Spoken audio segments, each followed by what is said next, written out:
Welcome to the Virtual Ball Boys podcast. My name is Chris, and I am joined once again by my good friend Matt. Chris, I'm going to eat this Laffy Taffy, and you can't stop me. Okay. Oh, God. Okay. Well, welcome to Laffy Taffy Asmer. This is the podcast where we just listen to one man eat a little taffy. What flavor, out of curiosity? It is strawberry. Great. I do wonder. I genuinely wonder sometimes that when you do your intro, if that's like when people drop out of the podcast. Like I do. There is times like even though I would find it funny, I just don't know. I always worry that other people will just be like, "All right, time to check out." Today. I've done. I've done my required amount of listening to this podcast. It's time to move on. Good news is that is the worst intro I have ever done and ever will do. Yeah. If you're new. That is, there's a lot of better ones out there, right? So you can look forward to that. Welcome everyone to the Virtual Ball Boys podcast. So like, this football week happened. It was a bad week. Yeah, we got a stinker. We finally got a stinker. Yeah, it was like we had this trend of always having an overtime game every single week for the season, and we always had like these close games, like it was the closest margins, ever, that like the winning score happens in the last minute or something, like in the most games ever in NFL history, like whatever the statistics have been, like everything has really been kind of, I think, building up to one of the most blah weeks I can remember. For an NFL week. It sucked because even like the close games sucked. Like, yeah. Yes, like Saints and Seahawks was not a great game, guys, but you know what? At least it was a battle to the end. But just because it was a lot of blowouts doesn't mean that we didn't get some interesting results, and we'll talk about that. We'll also have our week 8 picks, and next week is the trade deadline, so we're going to talk about trades that we'd like to see happen. And so let's start with game of the week. And there really wasn't much competition at all for this. And even the one that I picked, I'm not like, man, what a game we'll remember forever. It's Falcons at Dolphins. And I think that just speaks to everything that has happened this week. Truly. Yeah. I did not watch this game. I can't comment on it much. Yeah, I think the best thing I could say is that it was pretty much a close game throughout. I think that you had the Dolphins up early, and then the Falcons kind of came back, and then the Falcons kind of held that lead until the end. There was a moment in the game where the Dolphins defense picked off Matt Ryan. And then after that, Tua threw just a gnarly pick, right? Like, he was being sacked, and all of a sudden, he just was like, here, defender, take this. And that was an interception. So, both interceptions basically led to a Falcon score, and the final score, I believe, was like 2013 or something like that, if I'm not mistaken. So... Just it was 30-28, but the fact that 2 scores came off of Tua picks kind of was the difference in this game ultimately. Tua played well in the game overall.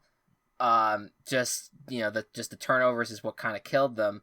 And ultimately, Tua got the score at the end, but then the Falcons just easily, like, there's a few passes to Kyle Pitts down the field, and then Younghoe Koo, just being one of the better kickers in the league, but just have an easy chip shot in to win the game. So that's really it.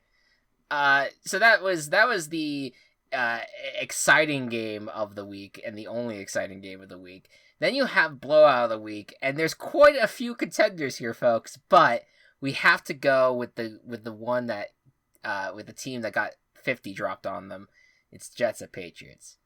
my potential chaos of the week that I said was a bad pick. Yeah. To be fair, Zach Wilson went out. To also be fair, Jets defense bad. Right. Yeah, I was gonna be like, to be fair to that, the Jets also. I think I mean, it's no secret that the Patriots are at least playing better than maybe what their record says right now. But I was like, hey, you know what? It's a bold fortune favors the bold, and maybe the Jets could come out with a crazy victory, and it was quite the opposite in this game. But yeah, that was a 41-point victory for the Patriots, 54-13, and then but there was a whole lot of other blowouts. Another blowout that is our chaos of the week: Bengals at Ravens. Our collective guarantee did not go through. It doesn't feel right, Chris. They in my market, I was watching the Chiefs Titans, which was another just fucking horrible game to watch.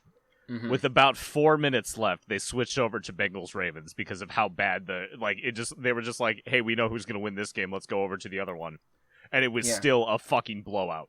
Yeah. I mean, it was a frisky game, and then the Bengals just poured it on them. Specifically, Jamar Chase, who is insane. It is insane what Jamar Chase is doing, especially because how bad he was during the preseason. Like, literally, that was the storyline that everyone was just like, oh man, Jamar Chase, they should have taken an offensive lineman, and now it's just like, okay, well, yep, we're all fools. Oh my god, hold on, I need to read that tweet that I sent to you earlier.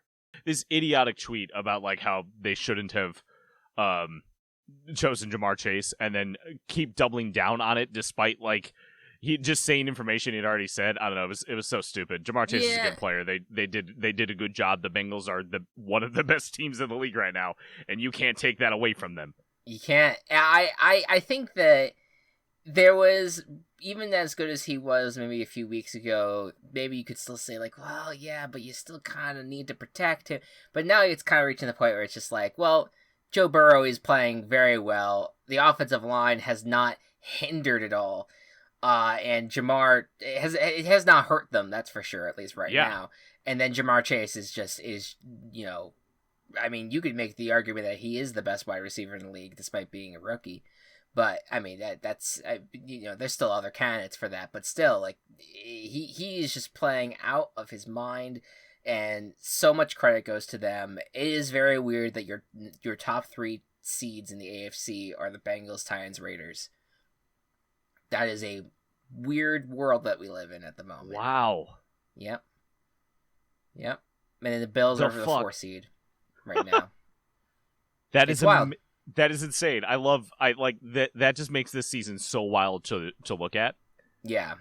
The parity in the AFC is wild. The NFC is kind of you have the Packers and the Bucks, that's but even still, even in the NFC, you have the Cardinals, who are 7-0, and who would have predicted that? You especially, Matt, you were like, the Cardinals are going to be good this year, but I don't know if any of us thought this good. They were insane. They're insane this year. Mm-hmm. But yeah, so that's your Week 7 recap, and honestly, the Titans beat the Chiefs, and that's a whole now it's okay, the Chiefs have problems. It's not one of those things where we can just be no, the Chiefs will fix it. Now it's can they fix it? Oh no, they got problems. Yeah, we've reached that point. But then outside of that, if you fell asleep on Sunday and just stayed asleep all of Sunday, you wouldn't have missed much. You're okay. You're good. You did a good job. Yeah, you look at the scores, and then you could kind of just assume the storylines from there. So that's the gist of that. I also want to shout out the Lions, who, despite losing their game against the Rams, in the opening 5-10 minutes, both did a fake punt and it was an onside kick. They did an onside kick and successfully recovered it, and then they also did a fake punt to throw off the Rams, and that worked for the first little bit, and then it fell apart for them. But I respect the the gumption to do that. Dan Campbell's just like, I have nothing to lose anymore. Let's just fucking go. Let's just do what we can. So shout out to them. All right. So, a very interesting week, and we'll talk more about the individual teams as we get to our picks. But first things first, as some of you who pay attention to the NFL calendar may know, next Tuesday, November 2nd, will be the NFL trade deadline. And so the basically, we have no idea what's going to happen. There's obviously the one big thing that's being talked about that we hope that doesn't happen. I don't want to talk about that. Yeah, we don't have to talk about it. That's like the big storyline, and it's shitty, and we'll talk about it if we have to be confronted with it. But for right now, it's all just speculation, and let's just keep it that way.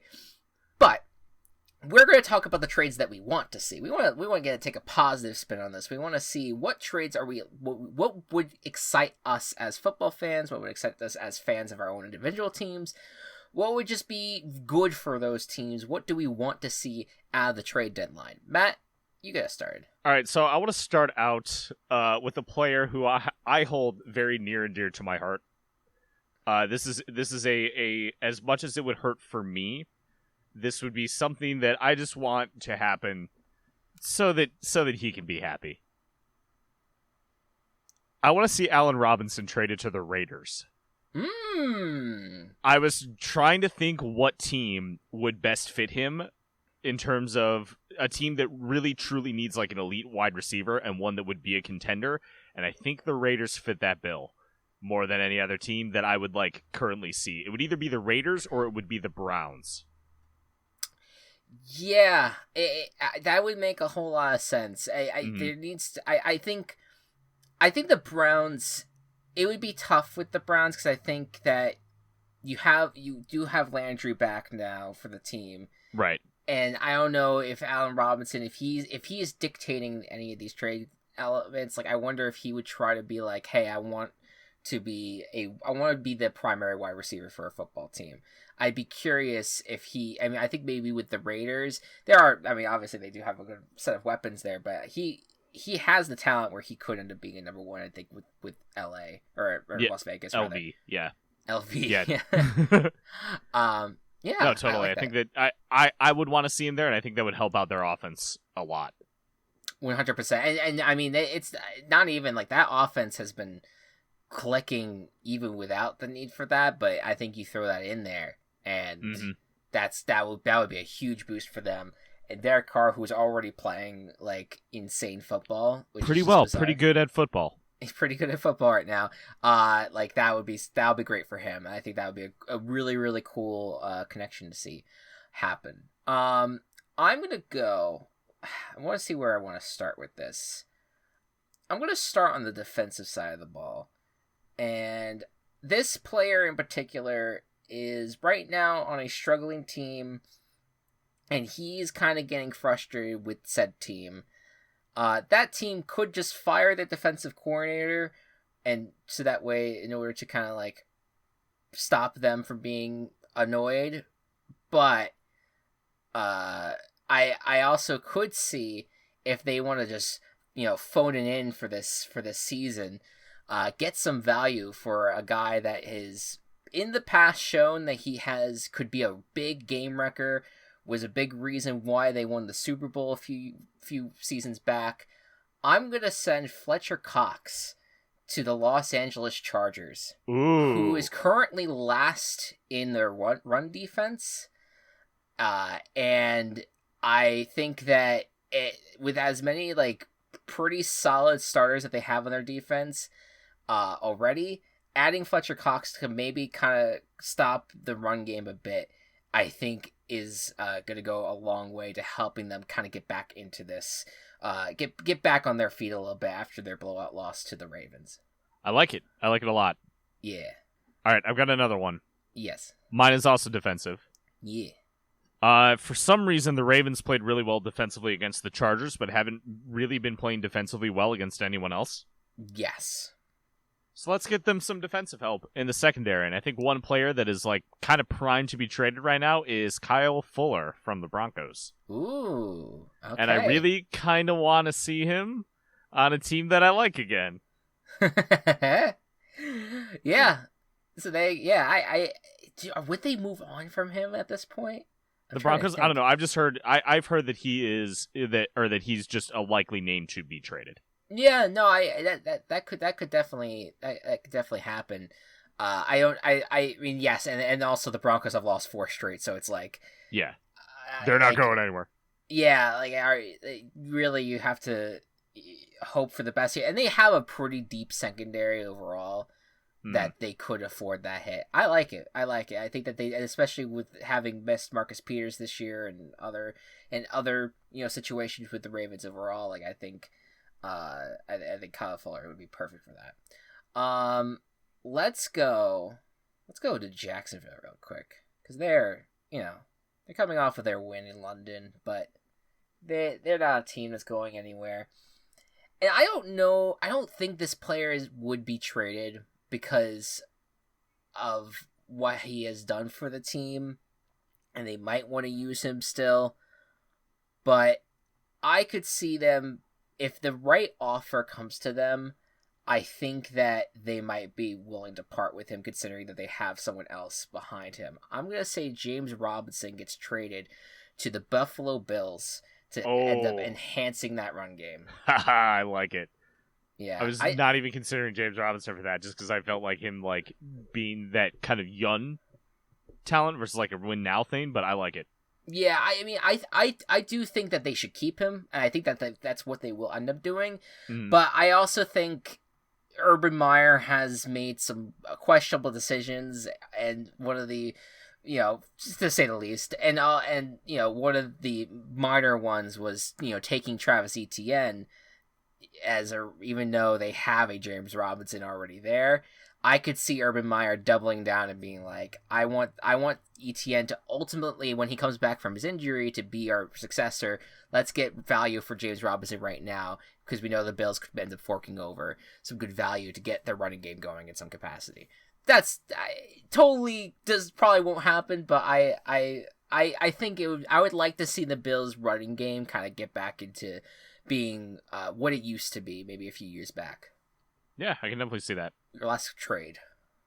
My final one is actually also a running back. Ooh, okay. I don't think that the team that is going to acquire this player is necessarily in dire need of a running back, but I just think it could be another player to just kind of help them out. I want to send Marlon Mack to the Cardinals. A lot more of a depth pick, and I don't know exactly how much Mack has in him, but like him, James Conner, Chase Edmonds, none of them are like lights out players. And I think a combination of the three of them could help out with Arizona's run game. Granted, they don't necessarily need a ton of help there, or don't need a ton of help in offense, but could be something. Yeah, I could totally see where that could end up working out for them. I could see that, like, he could be a good maybe a pass, like, catchback, I guess. I don't know. Like, I could see him being like a guy that you like run out wide, see and just add to the passing and running game a bit. Yeah, I like it. I think it would be interesting, a fun little pickup for them. And and Marlon Mack is destined to probably not be with the Colts, if not after the trade deadline, but definitely after this season. I don't think he's going to be used anymore. Yeah. My last trade. These two teams traded a wide receiver in the off season, or like late in the off season, and I think that they're going to do it again this time, just to add to the arsenal that is in the playoff team possession. And I'm going to say that the Texans trade Brandon Cooks to the Packers as a wide receiver 2 situation, where that's going to be Devontae Adams and Brandon Cooks working together. Don't do this to me. to get Green Bay to the promised land. Don't do this to me. But I mean, is that a bad trade outside, like, for putting? No, so the trade makes sense. But absolutely does. It's just painful as a Bears fan to hear that. I would feel pain. I would not, like, even when it went through. As soon as, like, Schefter tweeted about it, I would feel pain even before I saw the tweet. Yeah. that like, it would just, like, the pain will just course through you right now. We got some breaking news here actually coming in. So the Houston Chronicle is reporting that the Dolphins and Texans have agreed on trade terms for Deshaun Watson. No fucking okay. So it is Houston, but Dolphins want his legal issues resolved before consummating the deal. In parentheses, good luck with that. The Chronicle suggests that Ross wants clarity. Stephen Ross specifically wants clarity from Goodell on, like, the potential suspension. Also, parentheses, good luck with that. So, Dolphins are just being Dolphins right now and just being absolutely absurd at the moment. Why are you doing this, Miami? This is... It's not like... No, fuck this. It's not like this is going to turn you into a contender. I'm sorry. Yeah. It won't. The rest of your team is not there. If it was the Broncos, I can see it. This does not turn your team into a contender. This is a boneheaded move. Yeah. You are going to, like, remain in infamy that you were in before last season. Yeah, even if it doesn't go through, like, it gives me such a sour taste for Dolphins ownership right now. It's just like, what the fuck is wrong with you? This is just so bad right now. And I don't know.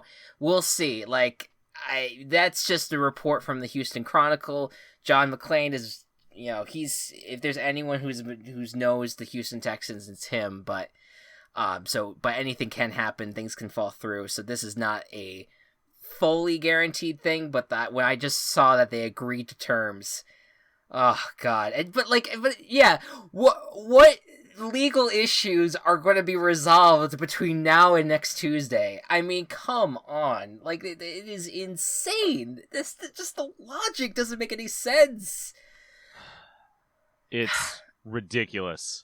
It is absurd, and it goes to show you just the constant thing about the NFL of, like, it doesn't matter what you do, doesn't matter what horrendous things you have done off the field. If you have talent, we're gonna make you a star and keep you as a star, and all to protect the shield.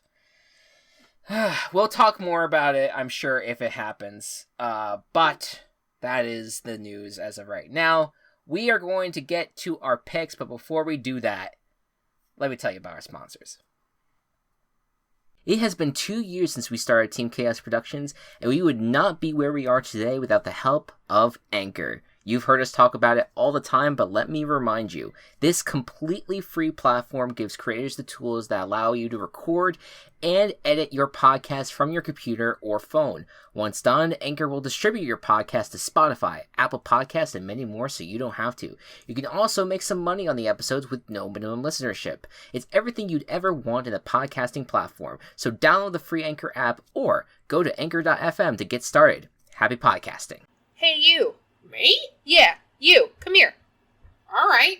Got a question for you. What? Are you sick of talking about video games with people who just want to be toxic? Hey, you know what I am. That's what I thought. So let me tell you something. Each month, a group of friends get together and just talk about what they love about video games. It's called the Gaming Coop. And their discussions range from their favorite soundtracks to the best relationships that they've ever seen between characters. They also do some fun middle segments where they talk about trivia or build their school of gaming. It's a good time, and I think you'll really enjoy it. So find us on Anchor or wherever you listen to podcasts, and game on. And we're back. Yeah, my blood is pumping after that. I don't blame you at all. But We will just turn the page for now. You and I will have deep, angry discussions about it if it does end up happening. But let's put it aside because nothing is still solidified. We're gonna get into our picks right now, and we're gonna start with game of the fucking year right now. Green Bay Packers at the Arizona Cardinals, 6-1 versus 7-0, a potential NFC Championship preview at this point. You could say that about these Cardinals because they deserve it. They're 7-0 at this point. Packers are going to be without Devontae Adams this week, but could they still be able to take down the bird, Matt? So if Devontae Adams was in, this would be the point where I say, hey, the Cardinals probably will get a loss here. But Devontae Adams isn't in. Yep. Is Jair Alexander back? Doesn't matter. I'm going to keep going. Okay. Unfortunately for the Packers, Mr. Unvaccinated Alan Lazard is also not going to be part of this. So it is Randall Cobb and MVS. Randall Cobb, not the best receiver. Reliable, not the best. MVS drops almost everything. Yeah. So it is going to be... they're going to have to throw on the Cardinals because the Cardinals are going to be able to throw very well on them. And I just don't think that Aaron will have his reliable pass catchers the way that he wants them for this game. And I want to see the Packers lose, and this is the point that the Packers lose now. So I'm going to choose the Cardinals. Do you know that this is the first time the Packers are in Arizona since that wild playoff game? Hell yeah. It has been that long since they've been in Arizona. That wild playoff game with fucking Hail Mary Aaron Rodgers and then Larry Fitzgerald, just knocking their teeth in at the end of the game. The weird coin toss, everything. That's still one of my, if not my favorite NFL football game ever. I think that because there's going to be a lot... I sense weirdness in this game. I do think it's going to be close. I think it's going to be a very... I don't know if it'll be wild, but I think it's going to be a very interesting game to play out. But I think the more complete team at the moment, the one who is playing on all... just firing on all cylinders on offense and playing very well on defense is the Cardinals. And I feel so good about the Cardinals winning this game that I am guaranteeing it. Hell yeah. I'm so happy. This is almost a guarantee for me too. I feel it. I feel in my bloods the Cardinals can do this. My bloods. All right, next up. The Carolina Panthers, after their amazing 3-0 start without Christian McCaffrey, have lost 4 in a row, even losing to the Giants versus the Falcons, who have played kind of close, played about a 3-3 season. What do you think for this game? I think that it's time to ring it about the Panthers. I know, it was like, for 3 games, it was like, oh, they don't have McCaffrey once he gets back, but then he hasn't come back, and then Darnold has become same Darnold. Yeah, Darnold was benched in that game against the Giants. Yeah. Which is, it's not good. I wanted to have faith in this Panthers team. I feel like the Falcons... they're still not an amazing team. They're still, I think they're still playing very well on offense. The defense is still a weak point, but I think against whoever it is next week, I guess it's going to be Darnold. I think the Falcons will take care of business. I'm going to go Falcons here. I'm also going to go with the Falcons. Come on, Panthers. You were right there. You're 3-0. You were right there. I feel like the outside of the you had the Rams and the Cardinals that just kind of continued blowing past their 3-0 and doing very well with the Rams stumbling once. But the only other team that has capitalized on their 3-0 start was the Raiders of all teams. And all the shit that they've been through. It's just wild. Next up, the Miami Dolphins at the Buffalo Bills. Bills coming off a bye. Of course, they're also kind of coming off of that loss against the Titans on Monday Night Football, but it was a close loss nonetheless. And of course, you have the Dolphins. God, I mean, if we didn't kind of implement some rules about our guarantees, I want a guarantee just to shame the Dolphins at the moment. Shame. Well, wait, deliver your pick. Yeah, since our guarantees have to be risky now. Yes, indeed. Ever since I tried to guarantee the Vikings that year that they were facing the eventual 0-16 Browns, you stopped that. I was just like, come on. Yeah, okay. Bills are gonna win this game. Yeah, no, the Bills. This is a good bounce back game. In fact, I think the Bills have the Dolphins, Jags, and Jets coming up, if I'm not mistaken. So they got a good run of like, these are teams you should beat before another hard opponent ends up coming. I think the Bucks are going to be after that at some point. But yeah, I'm going Bills as well. All right. Next up, the San Francisco 49ers coming off the Chicago Bears, both of them coming off of weird losses in very different ways. And I can explain this later, but in my opinion, this is the matchup of head-ass management. I kind of... I'll explain that after you make your pick. Yeah, I kind of get it. I'm going to go with the 49ers. I'm not entirely confident in that, because I think the Niners are a surprisingly mediocre team. I thought they would be a lot better than this. They are a Super Bowl pick for me. And I think that they could still do it. I think they should start Trey Lance. I don't know if they're going to. I don't know what the status of that whole thing is right now, but I think that they could beat the Bears. But I'm not. I don't know. I'm questioning everything with this team. What's your pick? I'm questioning everything with both of these teams because both these teams are just making wild decisions. Nagy, get him the fuck out of here. I'm done. I'm done. It's upsetting. You are not playing good offensive football. The plays that you are doing for this quarterback are not good. Just like he doesn't have a line to do it. It's just like everything is wrong for what you were trying to do. I don't want to judge Fields overall yet. He's not playing that well, but I don't think he's been put in a good position to play well. No. 49ers. I'm going to name you 3 players that San Francisco has traded up to get, and you tell me how many of them are going to have a significant role in the offense on Sunday. Okay. Brandon Ayuk. Nope. Trey Sermon. Nope. Trey Lance.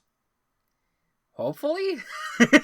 Probably not. Because Shanahan keeps saying, Garoppolo gives us the best chance to win right now. Then why did you draft Trey Lance? Right, yeah. Like, wasn't the whole point of drafting Trey Lance to kind of get you back on your foot? Why did you not just draft him, trade up to draft these players, and then they get in your doghouse and you don't use them? Shanahan is a great offensive mind, but the decisions he's making, like especially with personnel, are mind-blowing. This matchup is making me frustrated on both sides of the ball. I'm guaranteeing the 49ers. Oh! Because I still have more faith in the coaching ability in Shanahan than I do of Nagy. Yeah. I let's remember that Kyle Shanahan has only had one winning season. Yeah. As much as he is praised as a coach, part of it is he's had a ton of injuries, which is true. Right. It is very true. But there's the truth. There is a truth there though, where teams have been able to overcome injuries to play well in a season. You know what I mean? And this is just piled up. It is starting to get a little warm for Shanahan. I think it's just getting to the point where you're now seeing now you can't use the injuries as a crutch because you're actively making decisions that are hurting your team. You are consciously making a conscious choice. Right. Exactly. Next up, the Pittsburgh Steelers at the Cleveland Browns. Do we have any clue about the Browns' injury statuses at this point? I'm not sure. Do we think Baker's playing? I know Nick Chubb's supposed to play this week. We know Jarvis Landry's supposed to play this week. Case Keenum played very well. Did not play bad. Yeah, very well is maybe stretching it. He did what he had to do. Yep. Against the Broncos. Mayfield did not practice on Monday. Okay. Yeah, so we'll see. We'll see how that kind of evolves over the week. But they go against the Pittsburgh Steelers team that's coming off a bye, and they're kind of on a hot streak at the moment. What do you think's gonna happen?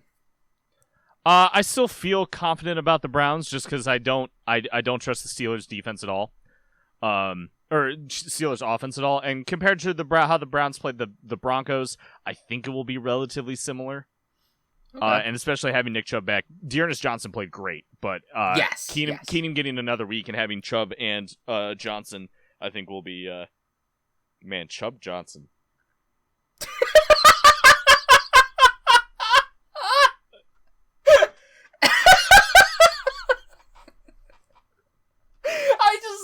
I love that that's like your realization in that moment. It's like you're just mid like being an analyst, you're just like, and you just in the middle, you're just like, Chubb Johnson. Chubb Johnson.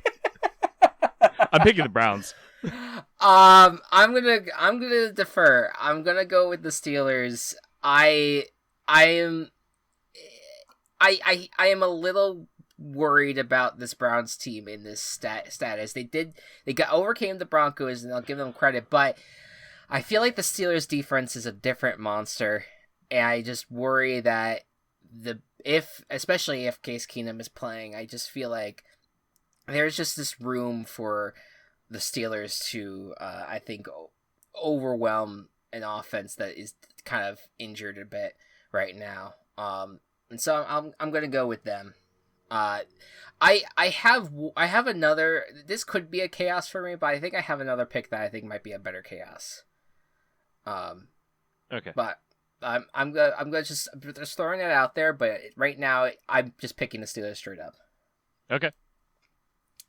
Yeah, I think it seems like a wash. I feel like the Browns might be a trap, but I feel pretty good about them. Yeah, totally. All right, the Philadelphia Eagles take on the 0-7 Detroit Lions. Chris, is there any hope for these Blue Cats? I'm Team Chaos in Detroit Lions! Fuck yeah, me too! Oh, you too? Yeah. Oh, nice! We're chaosing together. Yeah. Is this the third week in a row we've had a similar pick? No. Week 5 and 7 we've had similar picks. Yeah.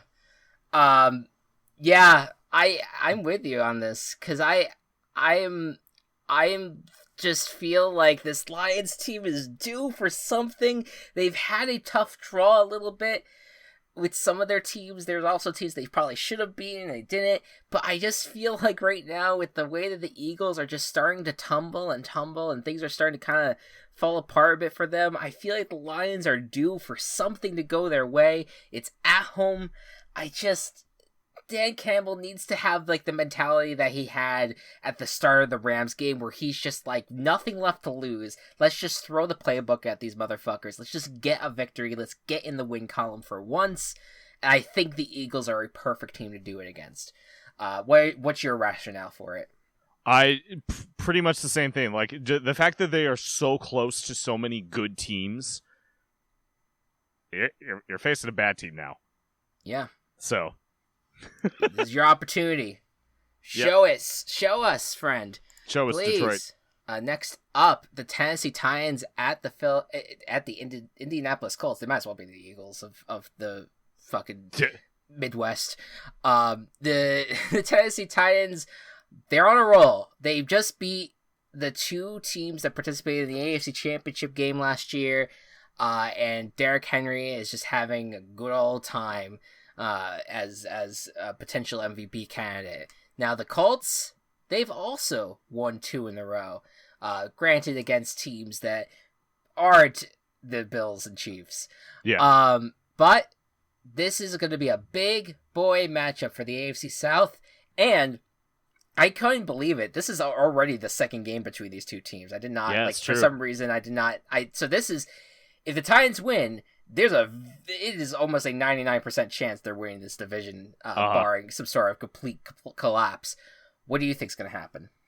I lean the Titans just because Derrick Henry is on the Titans. If Derrick Henry was on the Colts, I would pick the Colts. I just think that overall, both teams are like doing a good job. Tennessee is doing a surprisingly good job. Yes. And I think that their defense may have found something against the past couple teams that they faced. So I don't think that the Colts are going to be able to overcome it, and I think that Derrick Henry is going to overcome the Colts defense very handily. Yeah, I feel like there's one thing that's been kind of under the radar this year is that Carson Wentz is playing very well. Good. Yeah. Only has 2 interceptions, I think, this year.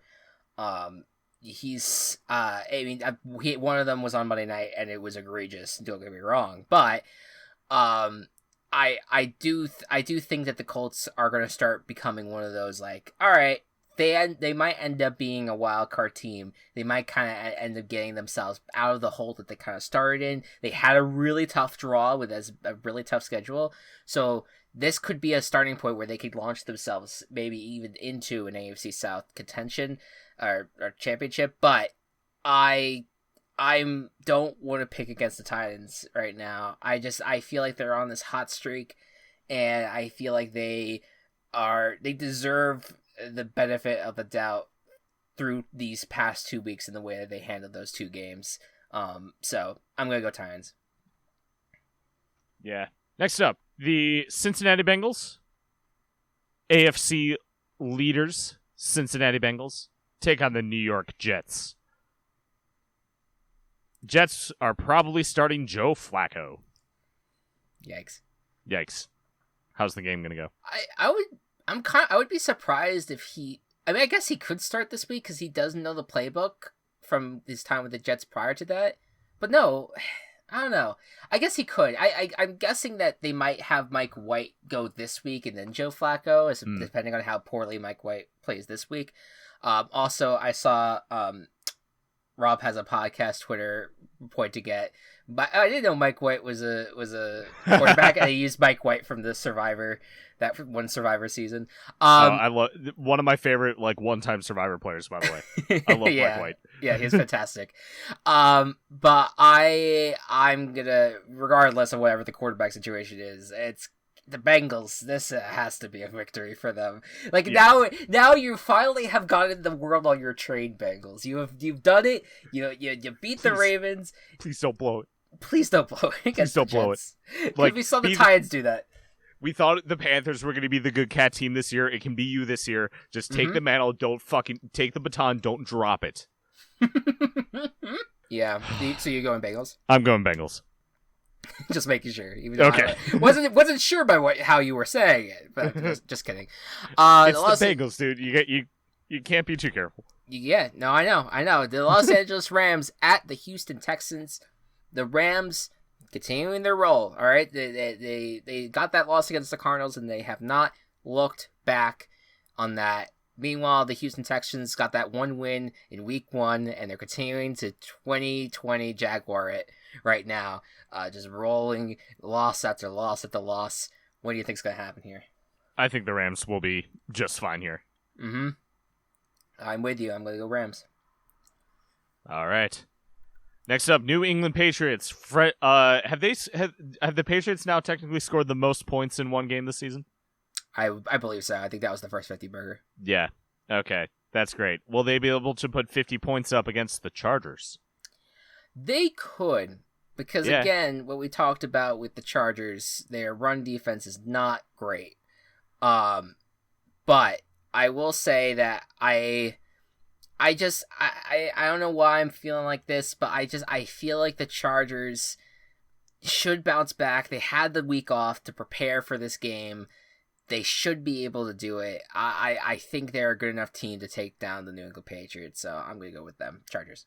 Yeah, I definitely trust the Chargers a lot more in this game, if only because the Patriots offense, compared to the Chargers offense, much big downgrade. When, when Robert Saleh had that press conference where he talked about, Zach Wilson needs to play it more safe. Mac Jones, that's kind of the way Mac Jones has been playing up until this past week, where I think that he played a little bit more risky football, but I guess he could because against the Jets. He had to, could. He could, right. I think this week there's a chance that they might kind of retreat back into their shell a little bit, and I think because of that, I think the Chargers end up winning. But Pro is wrong. That's all. Yeah, could see. The Jacksonville Jaguars take on the Seattle Seahawks. Seeing a 2-5 next to the Seahawks is wild. but it makes sense. They do not have Russ. Will they be able to beat the Jaguars in this matchup? I think they should, but I am not confident at all. No, me neither. I'm not confident at all about this. But something's got to give for the Seahawks team. This is the best team that you could have faced after the skid. Like, you can't. This is how you get off of get out of the mud right now. Is by taking on a Jaguars team that played interesting football for once in London, but I just don't have any faith in against any other football team outside the Miami Dolphins. So, what do you think? Yeah, if the Seahawks lose here, there are problems.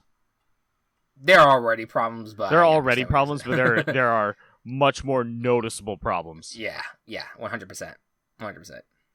Next up, the Washington football team at the Denver Broncos. The Denver Broncos are coming off of their loss, their fourth straight loss against the Browns on Thursday Night Football. They're going up against the Washington football team, who I believe this is their fourth straight loss at this point.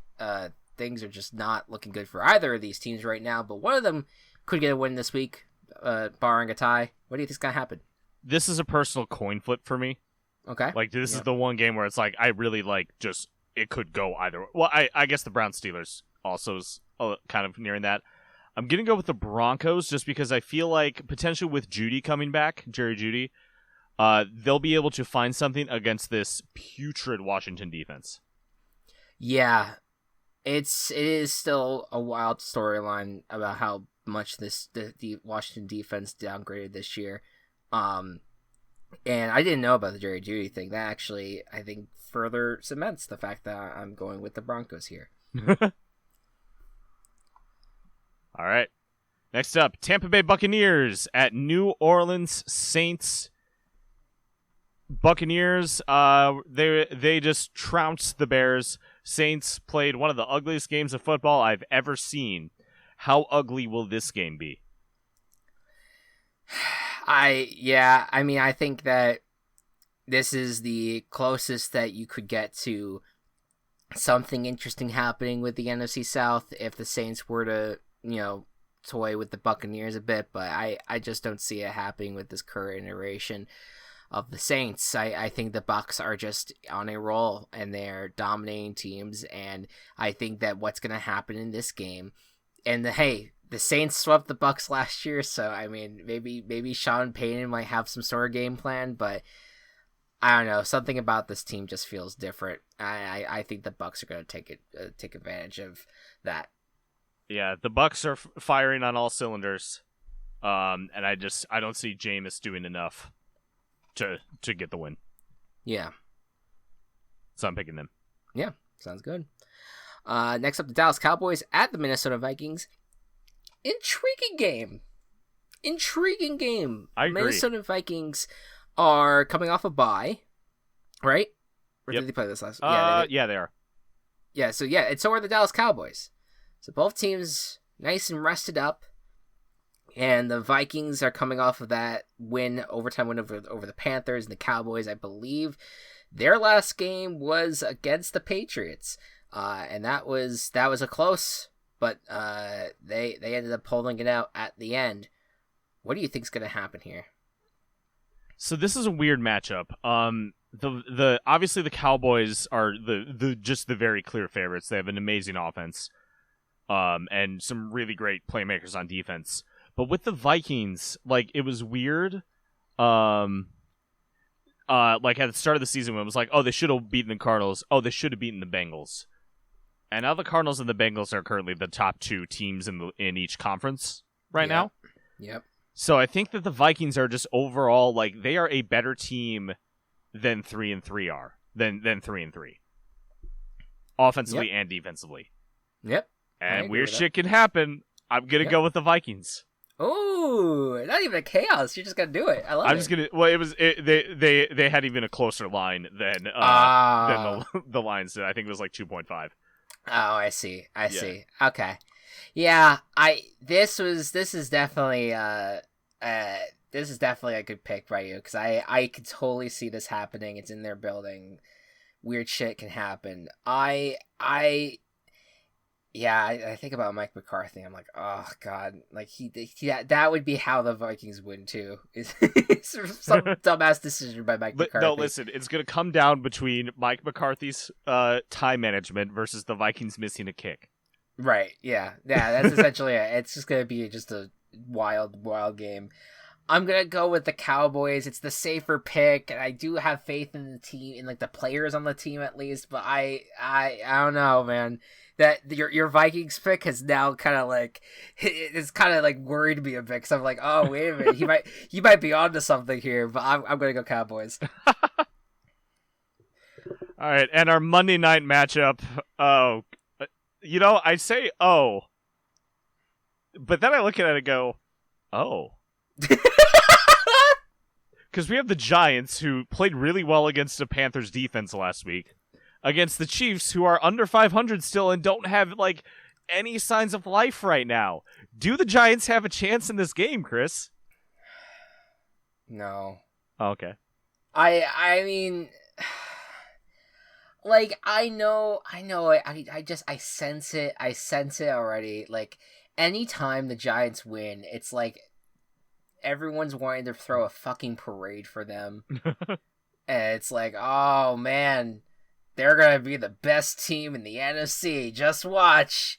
2-5. They're bouncing back. And it's like, I get it. Daniel Jones had the Odell moment of the one-handed catch, and they ran up the score against the Panthers. I get it. I think I do see it. I could see a Giants victory here. But I just think that the Chiefs are a better coach team. I think they do have more talent. I do think they have the better quarterback despite his turnover problems. I think it could be a shootout, and I think that the Chiefs walk away with the victory. But God, I mean, if the Giants win this game too, everyone's gonna just want to crown them, and I'm gonna be disgusted. Yeah, I'm gonna go with the Chiefs, but like the fact that there's like a chance is wild to me. Yeah. We got our first slightly off topic. We got our first scoregami of the season this week. Yes, indeed. 31-5 for the Cardinals Texans. There you go. Thank you, Cardinals Texans, for delivering us. Because not even the 54-13 was a scoregami, because that happened in fucking 1970. Wow. Yeah. I didn't realize that John Boyce invented that too. Yeah. He also invented, are you familiar with the punt index? Slightly. So it's basically just like it measures how cowardly a punt is. So it takes into account like is the team up, down, how far into the game is it, how long did you have to go, things like that. Yeah. And he uses that score to just find what is the most cowardly punt. Mm-hmm. Okay. Yeah. I mean, that's definitely there is a good selection for them to kind of go in on some coaches on that. I like that as a concept a lot. Mm-hmm. All right, so we did 2 picks. Two disagreements. Yeah, because our chaos was the same. Our chaos was the same. We disagreed Sunday night and Steelers Browns. Steelers Browns, right? Yeah, I went Steelers Cowboys. You went Browns Vikings. Yep. I went with the people at the top of the Super Bowl wins standings, and you went with 2 teams that have never won a Super Bowl. There you go. But I'm going to be rooting for the Vikings and Browns this week, but I unfortunately I'm just merely the bourgeoisie to these Steelers and Cowboys reigning over me. All Anyways, like, thank you guys so much for watching. We are going next week. We will recap the trade deadline, whatever craziness happens there. We will recap week 8. We are nearing a halfway point. I don't know. This next show is not going to be our halfway show. No, I think it. So in the past, we do it after week 9 because it means that all teams have played 8 games. Yeah. But since there's 17 games this year, I think we still do it after week 9 because then we get 8 or 9 games from every team. Yeah. I think that works out. I think what we could do is, I think week 10 might be our halfway point. I think that might be pre-week 10 is what we usually do. Yeah. Unless you want to do it post-week 10, pre-week 11. We'll see. Okay. We'll work on that. It won't be next week, though. No, it won't be next week. Yeah, and we'll be back with all of our silliness. And any VBBFL update, will not this week. Next week, we're looking at doing the next iteration. Nothing set in stone on that front. But that was at least what I had scheduled down. I think later this week, the Gaming Coop episode, talking about games that have spooked us, will be coming out. I believe Table Party should be coming out this week as well. It came out today. Oh, look at that. Yeah, so Table Party, next episode of Table Party is now up, so you all should tune in for that. It's a good one. Like, listen to the whole series, but today's in particular, it's a good one. Yeah, it was wild. It was wild. When's I don't want to tease anything, but is there a special episode that you guys were supposed to do? No, well, we were. I gotta check to see if we still want to do it. Okay, all right. Just because it we planned a couple weeks ago, and then I was like, "Hey, I'm too busy," and now we just gotta see if. Let me text him now. Yeah, no pressure, and we're not anyone who's watching. Don't get your hopes up. I just know that was a conversation that was happening. Wanted to give a shout out to that, but maybe keep your eyes peeled. Maybe you might get a special Table Party episode at some point. That being said, thank you all so much for listening, and we will see you next week. Good night, and good ball. Virtual Ball Boys has been brought to you by Team Chaos Productions. Find us on Twitter at Virtual Ball Boys and find more of our work at Team Chaos Pods.